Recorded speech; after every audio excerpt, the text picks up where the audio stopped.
Hi అండి. నమస్తే. Welcome to అమ్మాయి లోకం. అందరూ ఎలా ఉన్నారు? నేనైతే చాలా బాగున్నాను. మీరందరూ కూడా బాగుండాలని మనస్ఫూర్తిగా కోరుకుంటున్నాను.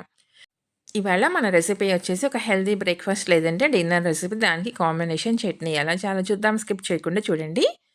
ఫస్ట్ కడాయిలో 2 టేబుల్ స్పూన్లు నూనె తీసుకున్నాము. తర్వాత 1 టేబుల్ స్పూన్ శనగపప్పు, పచ్చిశనగపప్పు, 1 టేబుల్ స్పూన్ మినపప్పు. ఈ 2 సగం దాకా వేగిన తర్వాత 1 టేబుల్ స్పూన్ వచ్చి ధనియాలు తీసుకున్నామండి. ఇప్పుడు ఈ మొత్తం మనకి చక్కగా ఎర్రగా వేగాలనమాట పప్పులన్నీను. ఇలా వేగిన తర్వాత 3 పచ్చిమిర్చి కట్ చేసుకొని వేసుకున్నాం. లేదంటే పేలుతాయండి నూనెలో. ఒక 10 దాకా వెల్లుల్లి రెబ్బలు. ఇవి నూనెలో వేగాలండి మనకి చక్కగాను. ఒక పావు టీ స్పూన్ జీలకర్ర.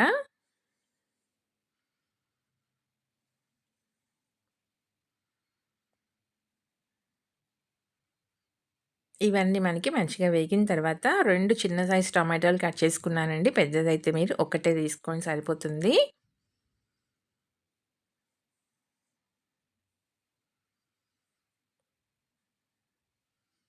టమాటోలు మనకి చక్కగా మగ్గాలనమాట.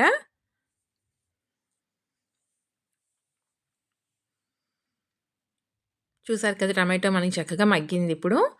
దీంట్లో పొన్నగంటి ఆకు, ఎర్ర ఆకండి ఇది. పొన్నగంటి ఆకులో గ్రీన్ కలర్ పొన్నగంటి ఆకు కూడా వస్తుందనమాట. ఇక్కడ నేను ఎర్ర ఆకుకూర తీసుకున్నాను. ఆరోగ్యానికి చాలా మంచిదండి. దీన్ని తరగలేదనమాట. కడిగేసేసుకొని అలానే వేసుకుందాం. ఆకు ఇలానే చిన్న ఆకులా ఉంటుంది.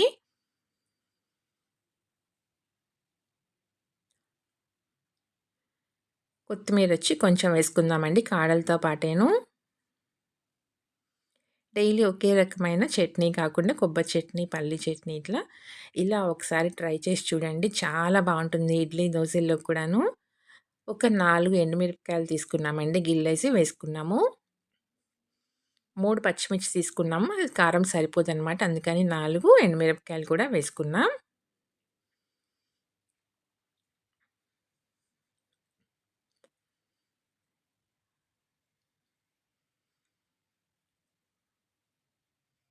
ఆకంత మనకి చక్కగా మగ్గిపోవాలండి. ఆకు మనకి బాగా వేగిపోయిందనమాట. ఇప్పుడు దీన్ని స్టవ్ అయితే ఆఫ్ చేసేసుకుందాము. పూర్తిగా చల్లారిపోవాలి. పక్కన పెట్టుకుందాం. ఆరిపోయిన తర్వాత మిక్సీ జార్‌లోకి మార్చుకుందామండి మొత్తం.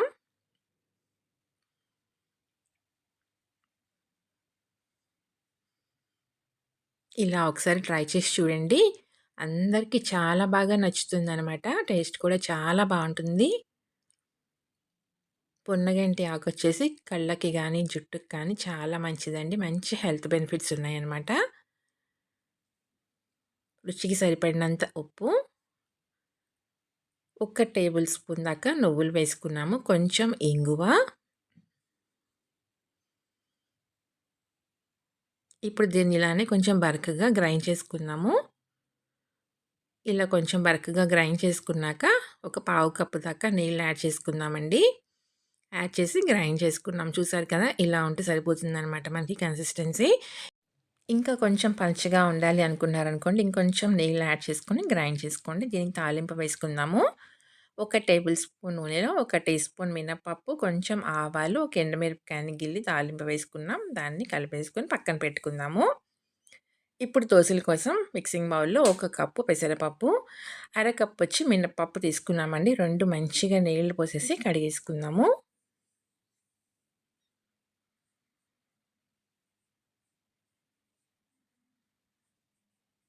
2 సార్లు మంచిగా వాష్ చేసేసుకుందాం. ఈ నీరంతా వంపేసుకొని మళ్ళీ ఇప్పుడు మంచినీళ్ళు పోసుకొని దీన్ని ఒక అరగంట పాటు నానబెట్టుకుందామండి. మూత పెట్టి పక్కన పెట్టుకుందాం. అరగంట తర్వాత చూద్దాము. చక్కగా నాని పప్పు చూసారు కదా!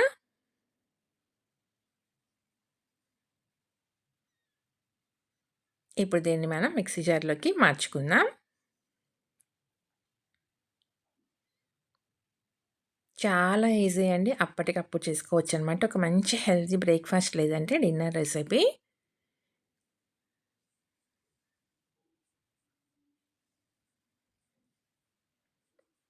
ఒక పచ్చిమిర్చి, ఒక చిన్న అల్లం ముక్క తీసుకుందాము. తర్వాత ఒక పావు కప్పు దాకా నీళ్ళు యాడ్ చేసుకుందామండి. ఒక టీ స్పూన్ జీలకర్ర వేసుకుందాం. వేసి మెత్తగా దీన్ని గ్రైండ్ చేసుకొని తెచ్చుకుందాము. చూసారు కదా! మెత్తగా గ్రైండ్ చేసుకొచ్చుకున్నామనమాట. ఇప్పుడు మిక్సింగ్ బౌల్‌లోకి వేసుకున్నాక రుచికి సరిపడినంత ఉప్పు. మనకి కన్సిస్టెన్సీ కొంచెం గట్టిగా ఉంది. ఇప్పుడు దీనిలో కొంచెం నీళ్ళు యాడ్ చేసుకుందామండి. ఇంకొక పావు కప్పు దాకా అయితే నీళ్ళు యాడ్ చేసుకున్నాము. కొంచెం కొంచెంగా చెక్ చేసుకుంటూ యాడ్ చేసుకుందామండి. ఇంకొక పావు కప్పు నీళ్ళైతే పడతాయి. కన్సిస్టెన్సీని మనం దోసపిండి కన్సిస్టెన్సీకి తీసుకొచ్చుకొని పక్కన పెట్టుకుందాం. ఇంకా దీనిలో సోడా ఉప్పు కానీ ఏమీ వేయాల్సిన అవసరం లేదండి. పెనం వేడెక్కిన తర్వాత కొంచెం నూనె అప్లై చేసుకుందాము. టిష్యూ పెట్టి మొత్తం స్ప్రెడ్ చేసుకుందామండి నూనెంతాను. ఇప్పుడు ఒక గరిటె పిండి వేసుకొని దీన్ని మనం దోసలాగా వేసుకుందాం. పల్చగా మీకెంత పల్చగా కావాలంటే అంత పల్చగా వేసుకోవచ్చు. మీకింకా పల్చగా పేపర్ దోసలాగా కావాలనుకున్నారనుకోండి, ఇంకా కొంచెం నీళ్ళు యాడ్ చేసుకోండి. మీకు పేపర్ దోసలాగా వస్తుందనమాట. క్రిస్పీగా బాగా పల్చగాను. కొంచెం నూనె అప్లై చేసుకుందాం పైనుంచి.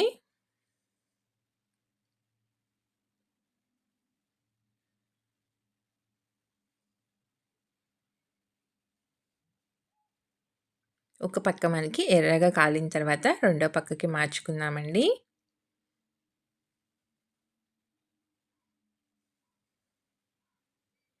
మార్నింగ్ బ్రేక్‌ఫాస్ట్‌లో కానివ్వండి, ఈవినింగ్ డిన్నర్‌లో కానివ్వండి, చాలా అంటే చాలా బావుంటుందనమాట. దీనిలోకొచ్చి పొన్నగంటి ఆకు చట్నీ ఒకసారి ట్రై చేసి చూడండి. ఎప్పుడు తినేటట్టుగా కాకుండా కొబ్బరి చట్నీ, పల్లి చట్నీ ఇలా ఒక్కసారి అలా ట్రై చేసి చూడండి. చాలా అంటే చాలా బావుంటుందనమాట. ఇడ్లీ, దోసల్లోకి చాలా బావుంటుందనమాట చట్నీ. తప్పకుండా ట్రై చేసి చూడండి. మీకు ఎలా వచ్చిందో కూడా నాకు తప్పనిసరిగా కమెంట్ చేయండి. అలానే వీడియో నచ్చినట్లయితే తప్పకుండా సబ్స్క్రైబ్ చేసుకొని ఒక లైక్ ఇచ్చేయండి. మీ ఫ్రెండ్స్‌కి, ఫ్యామిలీ మెంబర్స్‌కి షేర్ చేయండి. ఇలాంటి ఎన్నో instant breakfast recipes, instant dinner recipes తర్వాత instant snack recipes, healthy recipes, steamed recipes చాలా ఉన్నాయండి మన ఛానల్‌లో. తప్పకుండా చూడండి. నచ్చినట్లయితే మీ ఫ్రెండ్స్‌కి, ఫ్యామిలీ మెంబర్స్‌కి షేర్ చేయండి.